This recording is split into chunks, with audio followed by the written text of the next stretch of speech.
गेल्या 5 वर्षांपासून केवळ बदनामीचा प्रयत्न असल्याचं आदित्य ठाकरे म्हणाले। कोर्टात विषय सुरू, त्यामुळे कोर्टात बोलू असं आदित्य ठाकरे म्हणाले। दिशा साल्यान मृत्यू प्रकरणावरून आदित्य ठाकरेंची प्रतिक्रिया आहे। दरम्यान कोर्टात उत्तर द्या, 8 जूनला कुठे होतो आणि लोकेशन काय होतं एकदा सांगून टाका, असं नितेश राणे म्हणाले। गेले 5 वर्ष बदनामीचा प्रयत्न हा होतच आहे सातत्याने। कोर्टात आहे, कोर्टात बोलू। पण महत्त्वाची गोष्ट हीच आहे, मी तुम्हाला वारंवार सांगितलेलं आहे की आम्ही ह्या सरकारला ह्या एका अधिवेशनामध्ये एक्सपोज केलेलं आहे। फक्त आम्ही नाही तर संघाने पण एक्सपोज केलंय।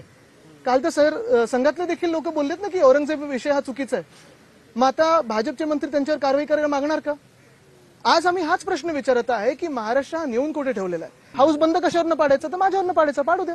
पण जनता हाच सवाल विचारत आहे की तुम्ही तर सत्ताधारी पक्षातले आमदार आहात, तुम्हाला जर निवडून दिलं असेल आम्ही तर काम करायला निवडून दिलेलं आहे, महाराष्ट्राबद्दल बोलायला दिलेलं आहे। बोला ना, महाराष्ट्राबद्दल चर्चा करा।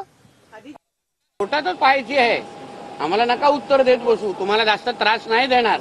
तुम्हाला जे बोलायचंय कोर्टात सांगा। कोर्टात सांगा की दिशा साल्यांचे वडील पण आता खोटं बोलतायत, ज्यांची मुलगी गेली आहे ना ते वडील पण आता खोटं बोलतायत।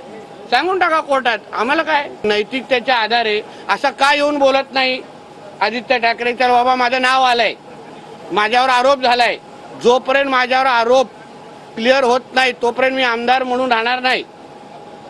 वारंवार हे नितेश राणे आणि सगळेजण वारंवार येत आहेत, माझ्यावर आरोप करतायत। चला एकदाच हे सगळे आरोप मी स्पष्ट करतो, क्लिअर करतो। मी 8 जून रात्री कुठे होतो, 13 जून रात्री मी कुठे होतो, मी दिशा साल्यांना ओळखतो की नाही, ती त्या दिवशी माझं टावर लोकेशन काय होतं